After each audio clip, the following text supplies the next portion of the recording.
The day her twin died in the cradle was marked in ashes on her face. A Lakota chief washed it. I will tell you about the ash. Not about the child who died. That story belongs to Winona, and she has carried it longer than I have known her, and she will carry it after I am dust under the prairie. I am only a man who sat down in frost-hard grass on a cold morning and did something with his hands. But I have learned in the years since that some small things are not small at all. Some things that look like water and ash are actually the whole shape of a life, and you only see them for what they were when enough time has gone past. My name is Chaitan. Iron Horse people gave me that name, Hawk, when I was young because of my eyes, they said, though I think it had more to do with my habit of going still before I struck. I was chief of our band by the time Winona's daughter died.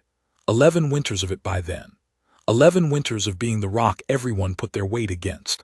11 winters of making decisions in the night that I lived within the day. 11 winters of sitting in council until the fire was dead ash and the old men were still going. You get used to the weight. That doesn't mean you stop feeling it. It just means you stop being surprised by it. The births happened in the blue hour before dawn, which is a time our people consider good between dark and light, the world holding its breath. Winona had been in labor since the previous afternoon, and by the time the first girl came out, the whole camp had gone quiet in that way that happens when something important is happening nearby and everyone knows it without being told. The first girl was healthy, loud. My healer, an old woman named T-Ska who had delivered more children than she could count, came out of the tipi with a face like a woman who has been surprised at her age, which was not common for her. She told me, "Two. There are two. Two girls." The camp woke up properly then. Even at that hour, word moves. 2 girls. The first was named right away Wakanisha, Sacred One, which was a name Winona had kept for 7 years since before her first husband died, a name she had been waiting to use. The second had no name yet because Winona wanted to see her face in the light before she chose. That was her way. That was the right way, she said. You don't name what you haven't seen clearly. By mid-morning, the second girl was gone. She had been breathing when they put her down, and she was not breathing when they checked again. Those things happen. I have sat at enough bedsides and stood at enough graves to know that they happen without reason and without warning and without any pattern that would let you prevent them the next time. They happen to all peoples under all skies. The grief is the same color everywhere, whatever language you speak over it, whatever ceremony you use. It does not ask your nation before it lands on you. Winona took the ash from the fire. I was on the east edge of camp when she did it. I was talking with 2 of my younger men about a horse gone lame, a practical problem that needed settling before the cold came in earnest, the kind of steady daily business that fills most of a chief's hours, the things that aren't in any story but are everything. My cousin Red Leaf came to find me. He had a particular way of carrying news, Red Leaf. He never ran, which would have alarmed people, but he walked fast and didn't look anyone in the eye as he crossed camp, which told you before he opened his mouth that whatever he had to say was not ordinary. He said, "Winona has marked herself. Ash, you should know." I thanked the 2 young men and went. She was outside her tipi in the frost-pale grass, sitting with her knees drawn up and her face turned toward the hills to the west. Wakanisha, the living one, Sacred One, the child who had come first and stayed, was inside with Winona's mother. The camp sounds were all around, the ordinary sounds of mourning, but there was a particular silence around that tipi, the kind that people make when they are being careful not to intrude. The ash was across Winona's forehead, pressed down along her cheeks, along the line of her jaw. She had used her fingers and she had not been gentle about it. It was dark gray-black in the morning light, old fire on her skin. Her hair was loose. She hadn't braided it and hadn't put it back. That told me more than the ash did. Winona's hair braided was Winona present in the day, attending to things, moving through what needed doing. Winona's hair loose was Winona somewhere else entirely. There were 3 women nearby. Good women, women who had known her since she was a girl. They were sitting at a careful distance, maybe 20 feet away, watching her with the expressions of people who want to help and do not know how. I understood it. When grief takes a particular shape, that total, silent shape, the person gone so far inside it that the outside of them is just a shell sitting in the grass. You feel that approaching it wrong might break something, so you hold your distance. You hope the storm passes. I have made a habit of walking into storms, not because I am brave exactly, because someone has to, and I have learned that the thing you're afraid of is usually smaller than the fear of it. Not always, but usually. I crossed the grass and sat down beside her. Not close enough to crowd her, 2 feet of distance, enough that she knew I was there without feeling pressed. The frost was hard and cold under me, and I could feel it through my leggings immediately.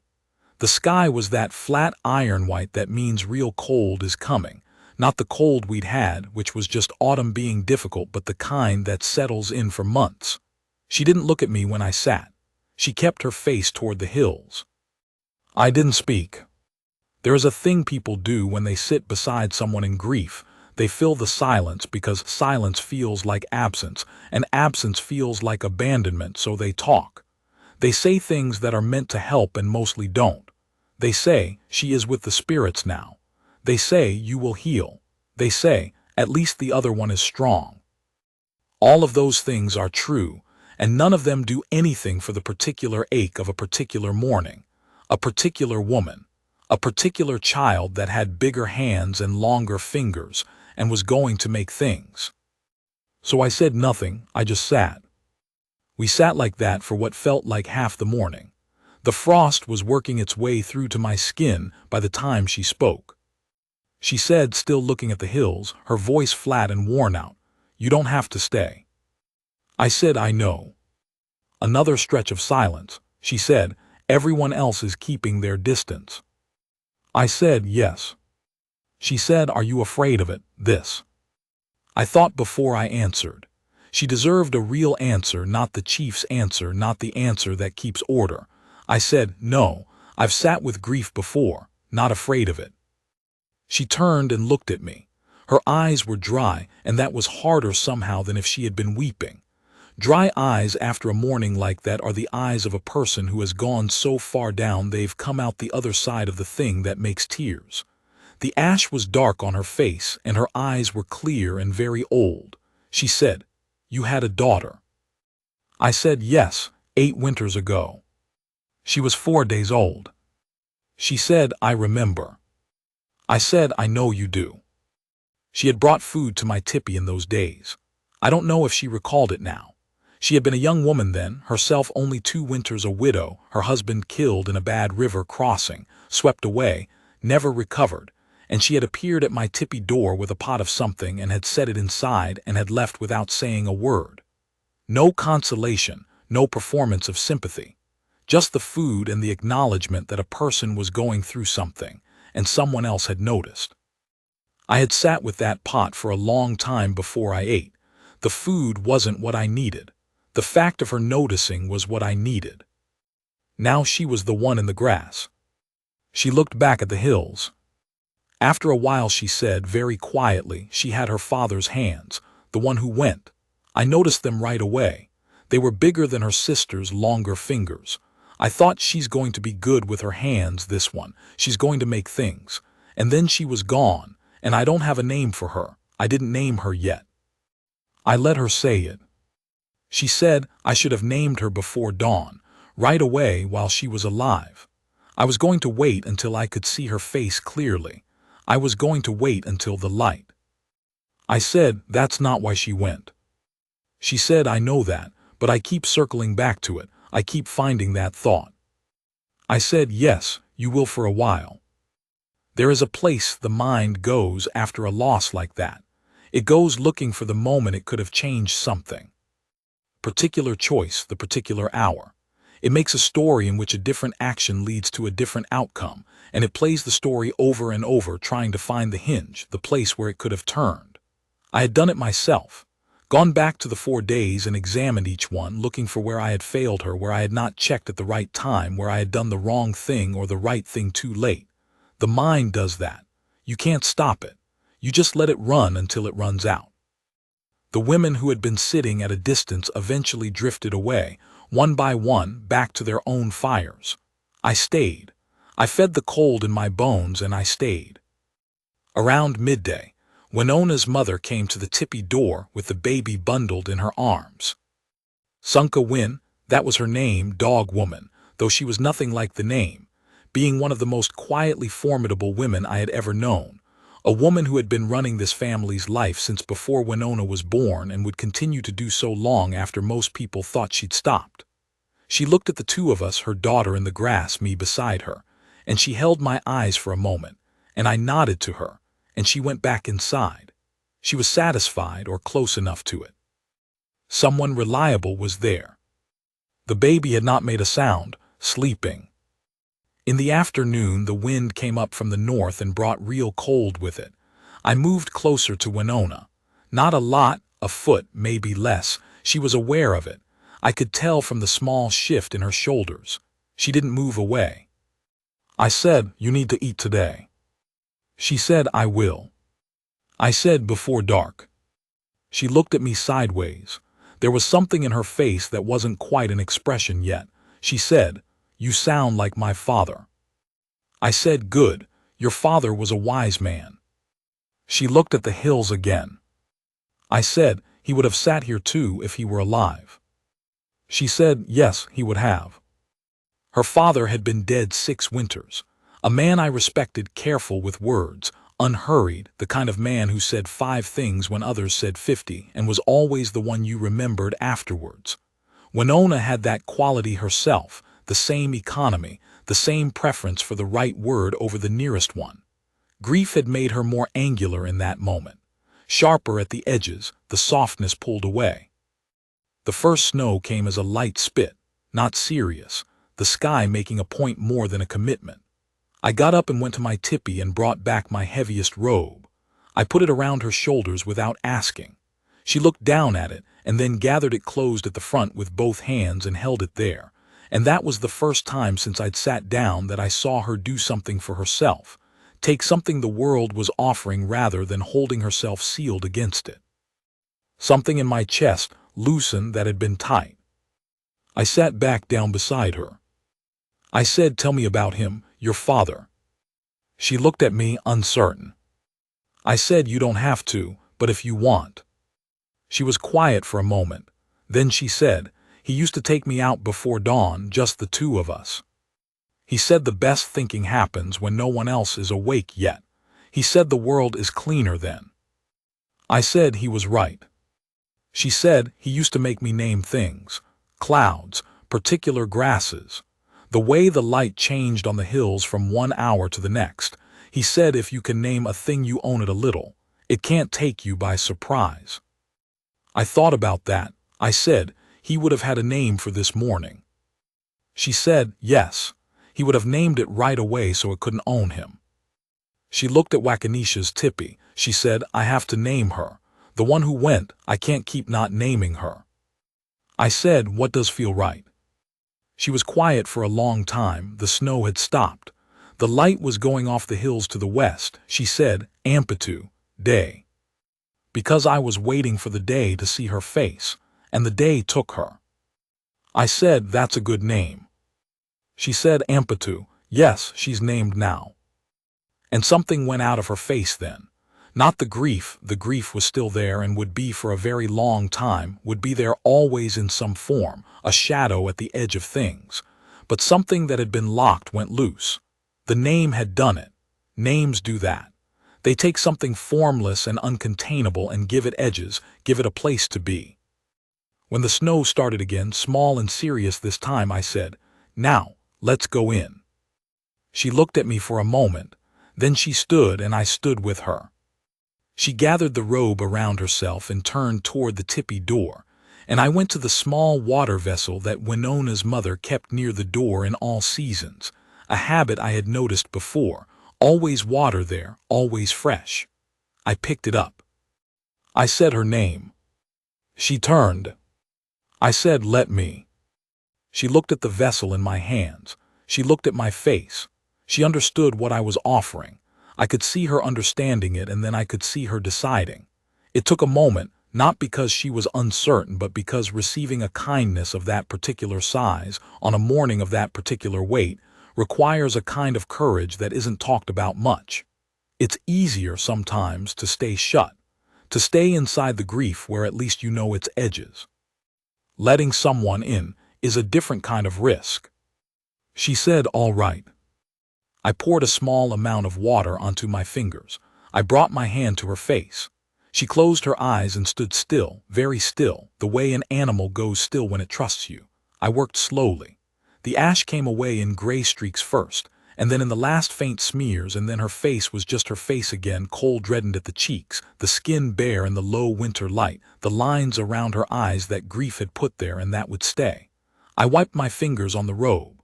I lowered my hand. She opened her eyes. I held her gaze. It lasted a long time, that look.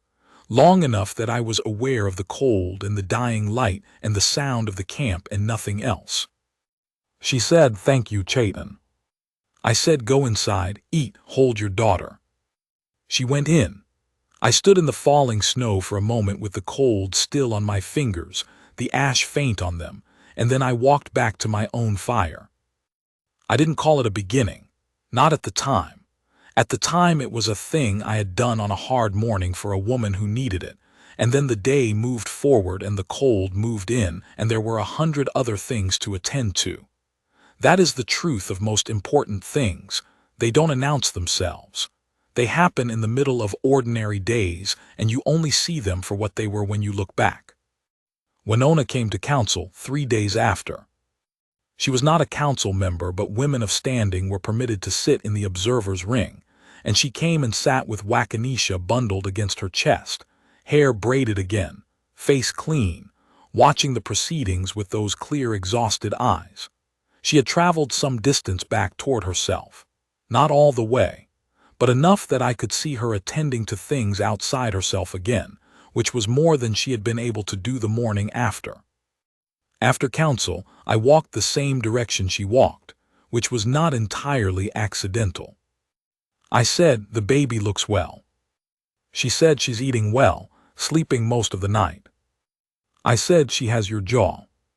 She looked at me. She said, "That's not how men usually compliment a woman."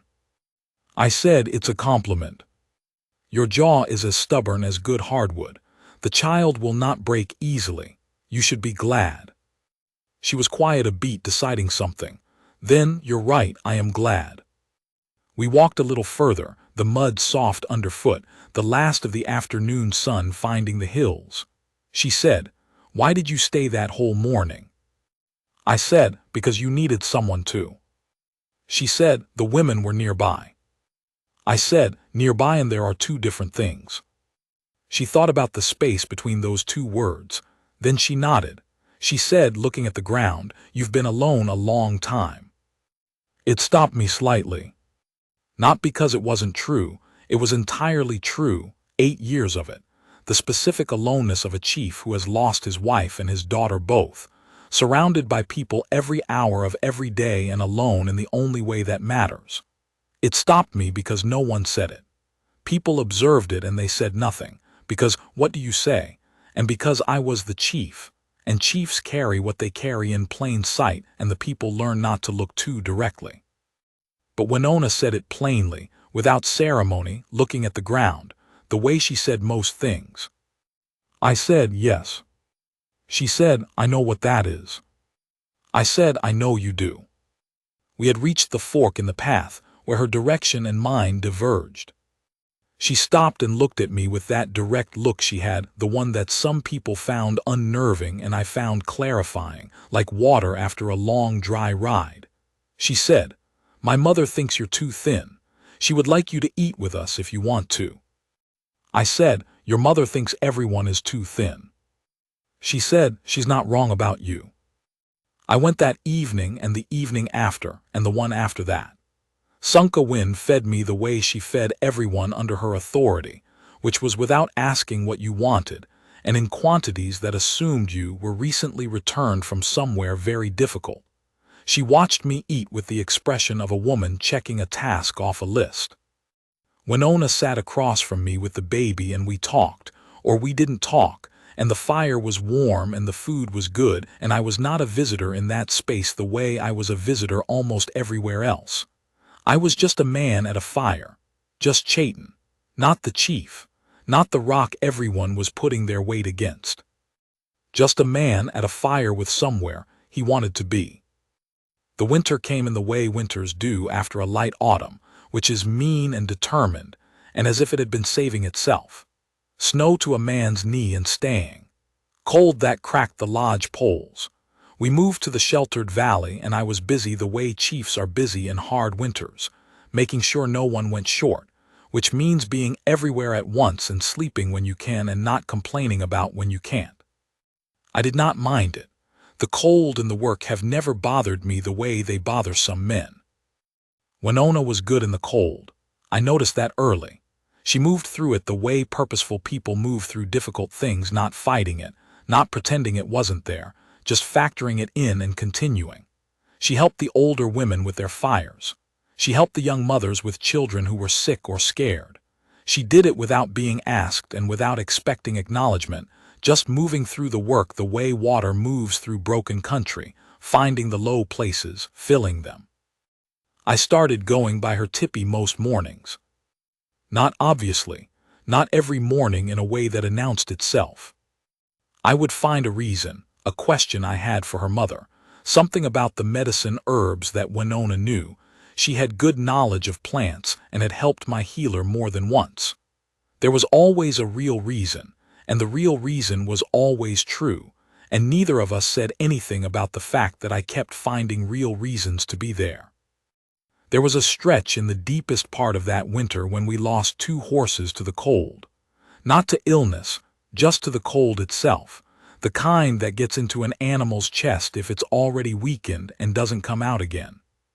One of them was a good horse, a gray that one of my younger men had raised himself, and the loss hit him harder than he let show, and I let him take a day from his duties because that is what you do when someone's lost something they grew. You give them a day. Horses are not small things in our world. They are the difference between being fed and going hungry, between moving when you need to move and standing still when standing still costs you. A man who has lost a good horse is a different man than he was the morning before. Winona brought soup to that young man's tippy the evening of the day he lost the gray. I saw her do it. I was on the other side of camp and I just saw her cross the space between, carrying the pot, and she was in and out of the tippy in 3 minutes and then back to her own fire. No ceremony, no performance of sympathy, just the fact of her noticing and the soup. It was like seeing something familiar from a new angle. I had been the one at the edge of camp when Red Leaf came to tell me about the ash. I had crossed the frost-hard grass to where she was. I had carried the robe and the water. And here she was, doing the same thing for someone else, seeing what was needed and filling it without being asked, and without waiting for acknowledgement. The way water fills low places. I stood there on the other side of camp and watched her go back to her fire, and I thought, this is who she is. This is the whole of her. There was a morning in the deep cold, January by the white man's counting, when Wakanisha was sick. Not seriously, a chest cold, a fever that came and went, the ordinary sickness of small children in winter. But Winona had lost 1 child in the first morning of her life, and the ordinary sickness of a small child in winter does not feel ordinary when that is what you're carrying. I came by that morning and found her awake before dawn, the baby against her shoulder, walking the small circle that mothers walk. I said, I'll get T-Ska. She said she was here last night. She said keep her warm and watch. I said, is she breathing well? She said, yes, just unhappy. The baby was making a low, continuous, unhappy sound, not quite crying, more like a complaint, like a question mark made into noise. I had heard that sound before. My daughter had made it. It was the sound of a small person protesting the indignity of discomfort, which is a sound that, if you know it, goes through you in a particular way. I said, I'll stay. She looked at me in the low firelight. She said, you have things to do. I said, not until light. I'll keep the fire, you walk. So she walked and I kept the fire, which was the useful thing I could do, and we passed the hours that way. Dark outside and cold, and the baby making her complaint against the dark and cold, and Winona walking the circle and me feeding the fire in between, watching both of them. Somewhere in the early hours, the complaint changed to drowsiness, and Winona felt the change and stopped walking and sat down, and the baby slept. Winona herself leaned back against the backrest and looked at me across the fire. She said, "You're very patient. I didn't expect that."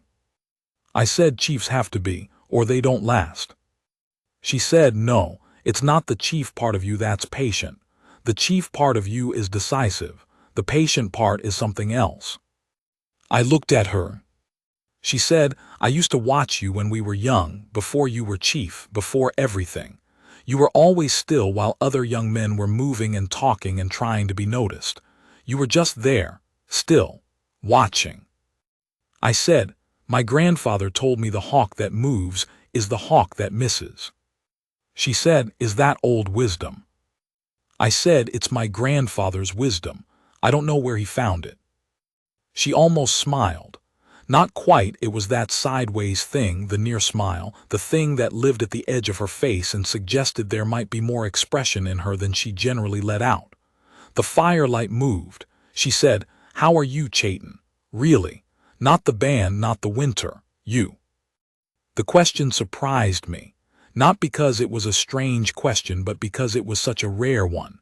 People asked a chief how the band was, how the decisions were going, how the food supply was, how the horses were, how the relations with other bands were. People didn't often ask how the man himself was, because the man himself was supposed to be fine, was supposed to be the stable point around which everything else organized itself. I said, "I'm better this winter than I've been in a while." She said, "Because of the fire I'm feeding you." I said, "That's part of it." She watched me. She said, "What's the rest?" I said, "Company, the particular kind." She was quiet.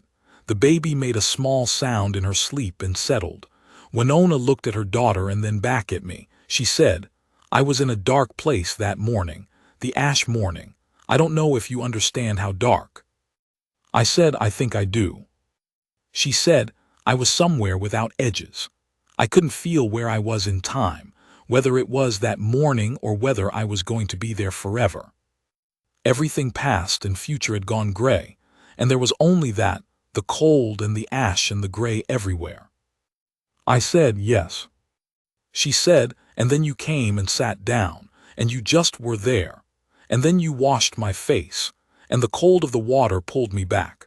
I was back in my body and in the morning and in the world, and Wakanisha was inside and needed me. I came back." I said, "You came back on your own." She said, "I came back because of you. Stop doing that." I said, "Doing what?" She said, "Giving the credit away." I didn't have an answer for that.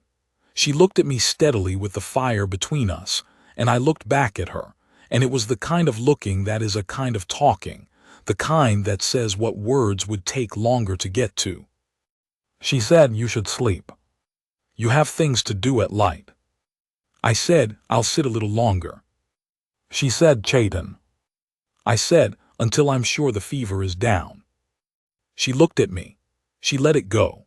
She lay back against the backrest and closed her eyes, and within a few minutes she was asleep too, and I sat there in the firelight with the two of them sleeping, the small fire going, the cold outside and the warmth inside, and I felt something I had not felt in a very long time, which was simply that I was where I was supposed to be.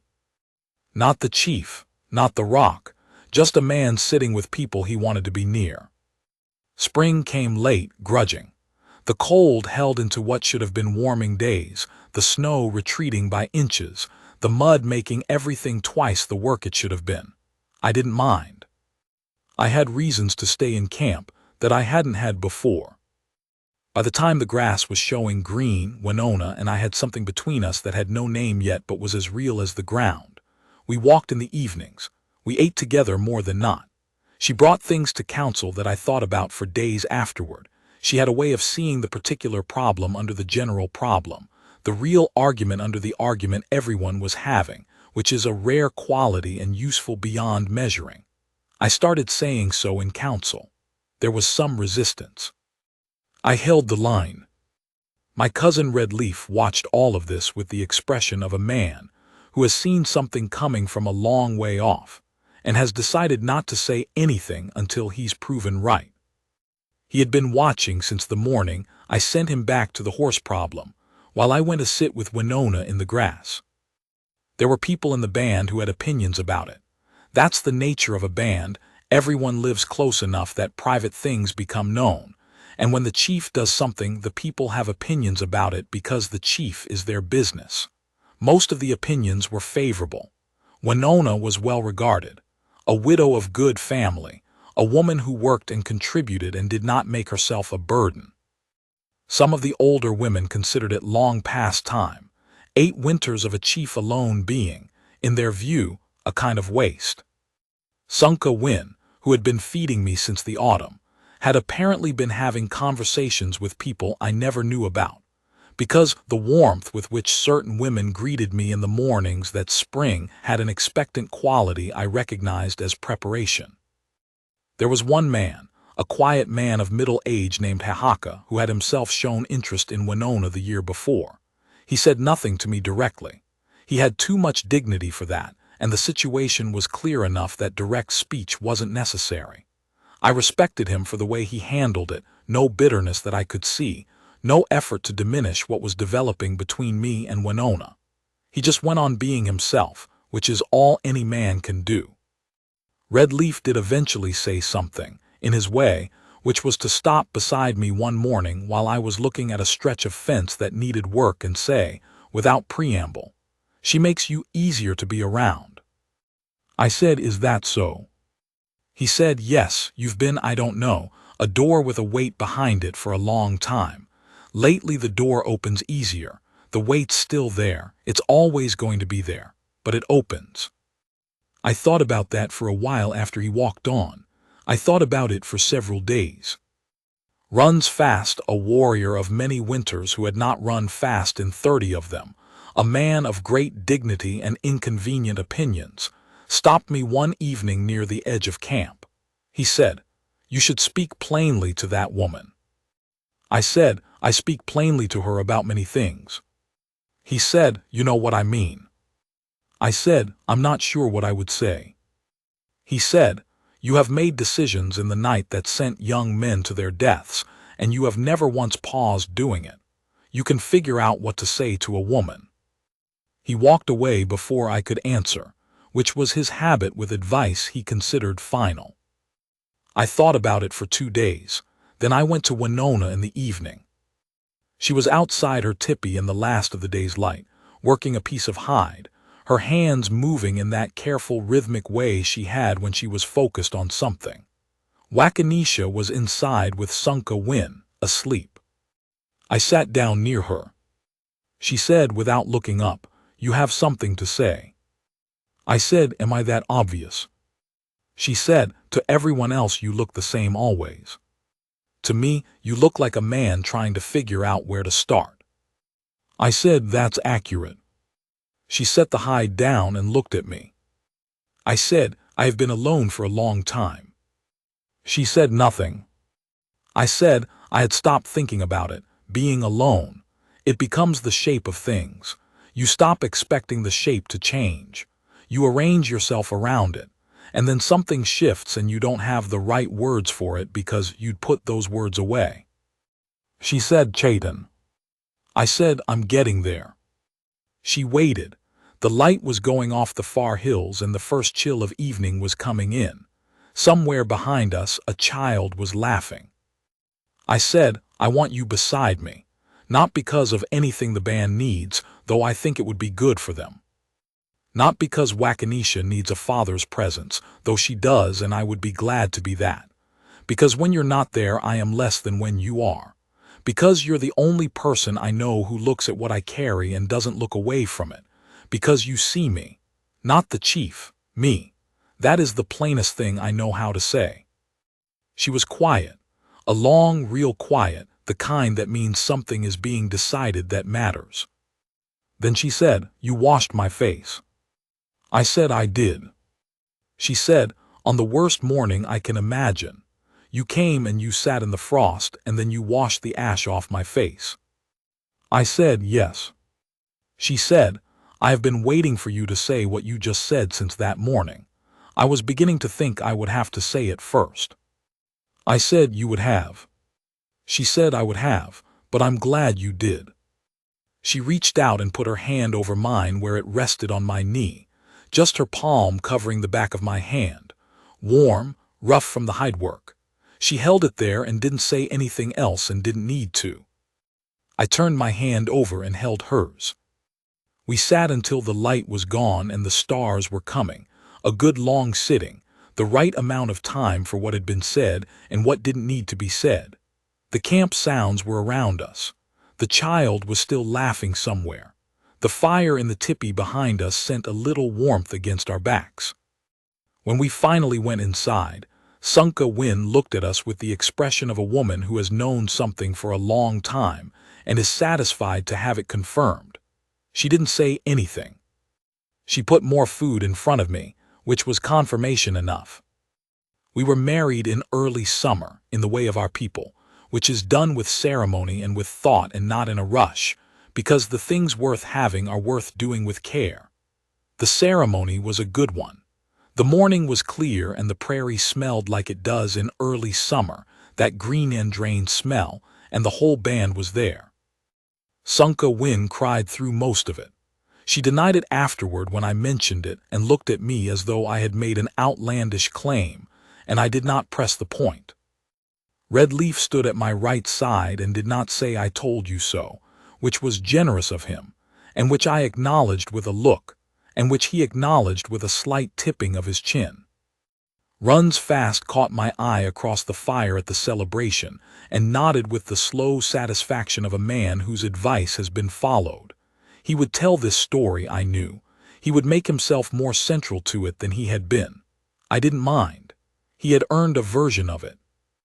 Wakanisha, who had recently discovered walking and was applying herself to it with the stubborn focus that I was beginning to recognize as a core feature of her character, fell down twice during the ceremony. Both times she sat for a moment with the expression of a person reassessing the situation, and then got back up. She didn't cry either time. She had her mother's jaw, as I had said. She was going to be formidable. The band celebrated long into that night. There was food and there was music. The old man who played the flute, Mazakin, who was nearly blind and played entirely by feel and memory, played things I hadn't heard since I was young, songs that belonged to the good parts of being alive.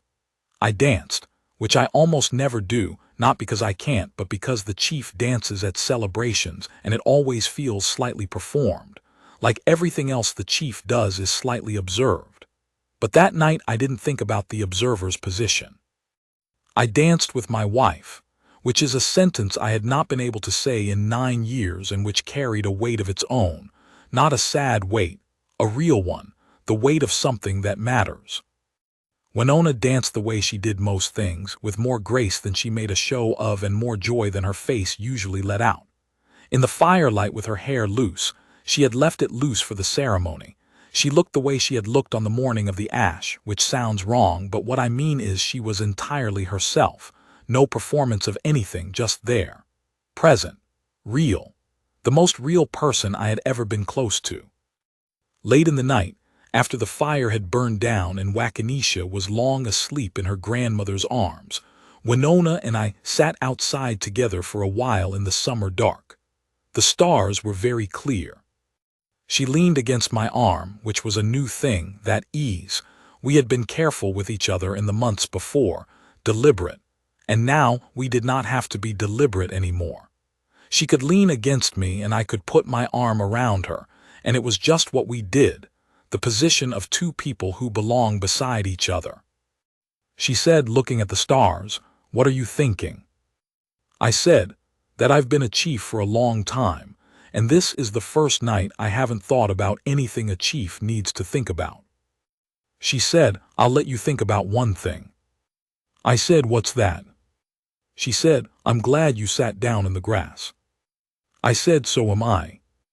She said, I was not in a place where I could have told you that then, how much it mattered, that you sat down." I said, "I know. You didn't need to." She was quiet a moment. Then, when I was young, I used to wonder what kind of man I would end up beside. Not the particular man, just the shape of him, what he would be. I thought of things like brave and strong and good with horses, the things girls think of. I said, "And?" She said, "I didn't think of steady.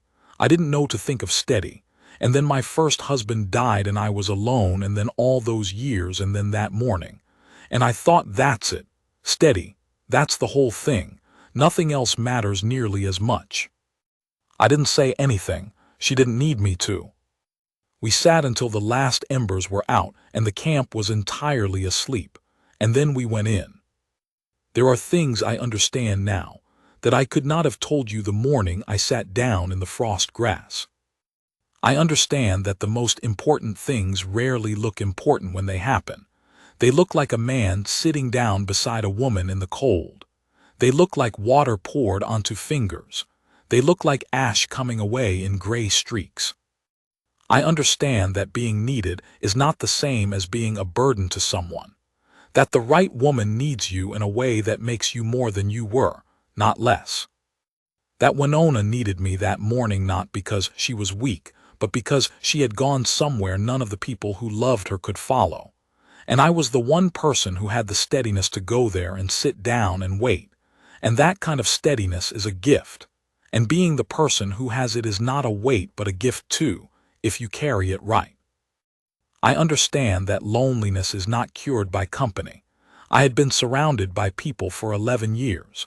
Loneliness is cured by being with the one person who sees you and stays. Winona sees me. She has seen me since before I was chief, since we were young people in the same band, and she watched me from a distance and noticed things about me, my stillness, my patience, that no one else was paying attention to because no one else was looking in that particular way. She was looking because she already understood something about me that I was still in the process of learning. She stayed too, when it would have been easier to stay sealed, to stay inside the grief and wait for it to ease. She took the water I offered. She held out her face and let me wash the ash away. She opened the door when I sat down in her grass. That kind of courage, the courage to receive something good when you are in the worst of your life, is rarer than the courage to give it. My daughter would have been 18 winters this year. Her name was Zitkala, bird. She was 4 days old when she went, and in those 4 days I sat with her every moment I was not strictly required to be elsewhere. I talked to her about things she could not understand and would not remember the way new fathers do, the way the talking is really for yourself. I told her about the hawk that moves and the hawk that stays still. I told her about her mother who had died in the birth and whose face she had. I told her that she was going to be important to a great many people and she should be careful about it, not to let the importance make her hard. I do not know what she would have been. I know what Wakanisha is, and I know what Ampitu might have been, the shadow sister, the one with longer fingers who was going to make things. I live in a life with many absences in it, and I have learned to walk so those absences fall the right direction. You can't fill a hole like that. You learn to build the life around it. Winona knows this. She knows it the way you only know something you've also lived. We don't talk about it often. We don't need to. It's in the way we sit at the fire sometimes, the particular kind of quiet between two people who have each lost what they've lost and chosen to go on building anyway. Wakanisha is 9 winters old now. She has taken apart and put back together every piece of camp equipment that would hold still long enough for her to examine it, and half of it works better for the examination. She is deeply serious about certain things. She will not rush a meal, and she will not start a task she doesn't plan to finish. And she is reckless about other things, mostly anything that involves climbing or jumping or putting herself in places she shouldn't be able to reach. She broke 2 fingers last summer falling out of a tree she had been expressly forbidden to climb. She healed in 3 weeks and was back in a different tree before the month was out. Her mother made a face when I told her this that was the most purely sunk-a-win expression I have ever seen on a younger person. She calls me father. She has called me that since she was 3 and I didn't ask her to and I didn't expect it. She just started. Winona told me afterward that she'd asked, "Is Chayton my father?" And Winona had said, "He is if you want him to be." And Wakanisha had thought about it for 2 days the way she thought about serious things and then arrived at a decision. That is the whole story. I take her out sometimes before dawn, the way Winona's father took Winona. I name things with her. The way the cold sits on the grass differently than the way the warmth does. The particular color the sky goes right before the sun clears the hills, which has no common name but deserves one. She is good at this. She has the patience for it, which I did not expect from a child who climbs forbidden trees. She goes very still and watches. The hawk that stays still, I told her once. She gave me a sideways look that was her mother's look exactly and said, "You're not a hawk, you're a person." I said, "I know." She went back to watching the sky. I think of Ampitu sometimes when I watch her. The one with longer fingers, the shadow. I wonder if they would have been alike or if they would have been opposite the way twins sometimes are, one the answer to the other. I don't dwell on it. But I think of it, the way you think of things that live in the peripheral, you don't look directly, but they're there. There is a morning I return to. I don't return to it often. There is too much of the present to be in. Too much of Winona beside me and Wakanisha growing into herself and the work of the band and the turning of the seasons. But sometimes, in the early hours before the camp wakes, I find myself back in that frost-hard grass, the ash on her face, the iron-white sky, the careful distance the women were keeping, the weight of the cold working through my leggings. And then the water in my hands and her face in front of me and her eyes closed, and the ash coming away and her face underneath it. Just her face, cold, reddened, and bare and there. She told me once, years into the marriage, that what she remembered most from that morning was the temperature of the water, that it was cold. That the cold pulled her back into her body and into the world in a way she had needed. She had been somewhere without edges, she said, somewhere gray and without time, and the cold water on her face drew a line between that place and this one, drew her back to the side where there was a living daughter inside, and a winter coming and a life still to be lived. She said, "I didn't know I needed it until you did it. I would never have asked." I said, "I know." She said, "How did you know?" I said, "I just did." She was quiet for a while. We were outside, the 2 of us, the way we sometimes sit outside in the evenings when the day's work is done, and Wakanisha is inside arguing with her grandmother about something, and the sky is doing what it does in this country, which is put on a performance nobody asked for, and everybody stops to watch. The light going orange and then purple, and then the stars coming in like they were always there, and just waiting for the dark to show them. She said, "You know what I tell people when they ask about us?" I said, "What do you tell them?" She said, "I tell them there was a morning and a man sat down beside me when everyone else kept their distance, and that was when I knew." I said, "That's a long time to wait on a cold morning before you knew." She said, "I knew from when you sat down. I just didn't want to admit I was keeping track." I laughed. She leaned against my arm. She thought about that and then she said, "That's the most important thing about you. The knowing, not the deciding. Any decisive man can decide, not the strength. The knowing when something is needed and doing it with steady hands." I have turned that over many times since. Whether it's true, I think she might be right, though I'd have said it differently. I think the whole of it is in the steadiness. The steadiness is what lets you walk into the storm when others keep their distance. The steadiness is what lets you sit for half a morning without speaking. The steadiness is what lets you pick up the water and bring your hand to someone's face without hurrying, without making a thing of it, just doing it because it needs doing, and you are the one present to do it. A chief does 1,000 things in a season. He makes decisions and he carries the weight of them, and he sits in council until there's nothing left in the fire, and he shows up when it costs him. All of that is true and necessary, and I have given most of my life to it without regret. But the mourning I carry, the one I would take to the other side of this world and not put down, is a small mourning. A man sitting in frost-cold grass, water on his fingers, a woman's face, ash coming away in gray streaks. No one saw it. The 3 women were long gone. It was just the 2 of us and the flat white sky and the camp sounds in the distance. Not heroic, not the kind of thing that gets told in the fires.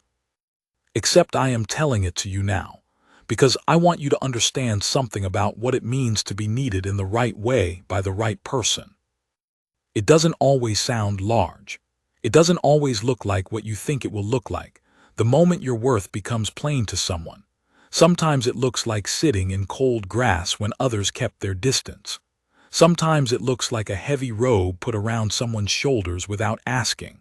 Sometimes it is cold water and steady hands and an ash-marked face turning back to the world. She chose me. She has kept choosing me, season after season, and every time she does it is as clear and deliberate as the first time she put her hand over mine in the last of the summer light. That is the whole story. That is what I wanted you to have. A good woman who sees you clearly and stays. That is the thing worth building everything else around. That is the thing worth being steady for. I have been steady for 11 winters of being a chief and 8 winters of being alone, and however many winters are left to me.